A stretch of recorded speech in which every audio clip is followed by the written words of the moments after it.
Hey guys, so I wanted to talk to you more about me and what I've been through, the trauma I've been through. I am going to be posting these on a YouTube channel that I'm going to share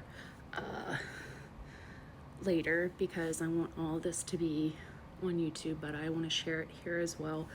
And I want to talk about my experience, and if anybody can relate to anything I've said, like, that makes me happy because that means I've connected with someone, and someone out there is not feeling alone like I did when I was younger and I was going through all this stuff and I didn't have anybody to go to my entire life. So I think part of my purpose is to share what that's like and why it's important for us to prevent neglect, childhood neglect, because it's a very serious issue in many different types of households. It can happen in any type of household. I was just thinking, because I was listening to some music. I always listen to music in the morning, and something I'm reflecting on is that when I listen to the lyrics of a lot of these songs, especially the ones that I listened to when I was a teenager and I really connected with, I can hear in the lyrics of the songs how close it is to the situation I was in and how much of it I related to. And it's kind of like,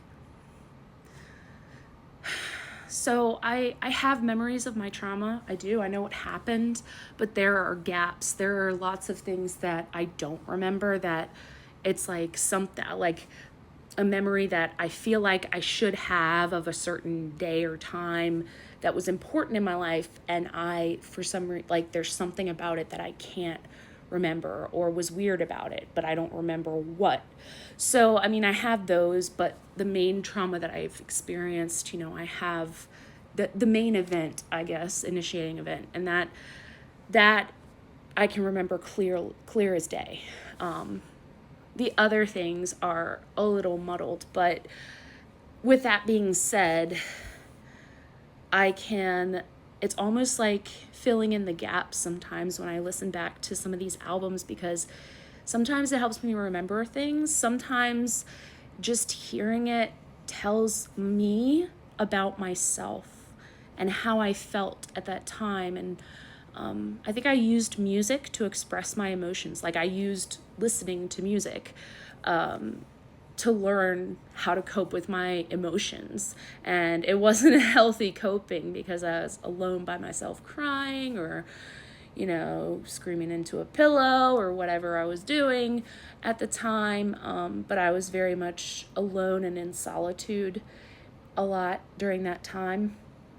And I think it's a beautiful thing, but also a sad thing, because music has always been there for me and been a constant in my life. And that's why I love it so much, and I love sharing it. And everything that I share has some kind of relevance to what I'm thinking about that day. And I don't know if you guys understand that, but like, when I post, like, the Flaming Lips or something, there's something I'm thinking about that reminds me of this band when I wake up in the morning and I have to immediately listen to them. That's kind of how my brain works. But I also like to say things with the music I share. So when I share something, it's not just like, oh, this is a great song. It's like, oh, this is how I'm feeling right now, or this is how, I mean, a lot of times it's how I'm feeling inside. And I started to realize that, so I'm like, why am I listening to this particular? I listen to the music that represents how I feel at that moment. I mean, that's literally what I do. And, as a woman with undiagnosed autism, knowing why I felt like an outsider from the rest of the world, and like I did not understand a lot of things, especially emotions, because my entire family dealt with their emotions completely differently and in very toxic ways. So then I'm just left to kind of like sit there. Why do I keep going back and listening to depressing music that makes me sad? Well, not all of it makes me sad. Some of it reminds me of how I would comfort myself and make myself happy, because some of the songs on those albums are happy or, nostalgic. They remind me of that nostalgic time. And a lot of that time period, because I didn't have, or my family, we didn't have the bond that we should have, a lot of my nostalgia and memories from my teenage years especially are just latching on to the culture of the time and not really my experiences necessarily with my family. I had friends in high school and I was involved in a lot of stuff like choir, art, drama, like all that kind of stuff. But I mean, as far as family, it I was over at my friends, like sleeping over more on the weekends than anybody else because I wanted to be in a different house on the weekends when I got to be a certain age. I just didn't want to be there. I just wanted to go somewhere else on the weekends. So, I mean, and that's just some of my experience. So, if you have experienced neglect in your past, neglect or abuse in your childhood, or if you're currently going through something, you are not alone. And if you're currently going through something, please talk to a trusted person, whether that's you're a kid, that's another adult, a trusted adult that maybe at school or something that you can say, hey, like I think I need like the guidance counselor, because guidance counselors are great. They can tell you a lot. They can give you a lot of information on things that can help you.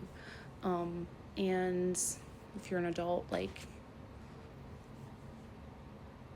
go to therapy. It'll help you. It'll really help you. And do some self-therapy. Self-therapy, people underestimate the power of self-therapy. And I don't know why, because the independent therapy that I've done for myself has done more for me than going and talking to someone. Because I did that. I sat down and did that therapy and I told myself, you know what? I have to get through this. And it's all up to me. So remember that independent therapy is also very, very, very valuable and important. But yeah, I'll see you tomorrow, maybe. Bye.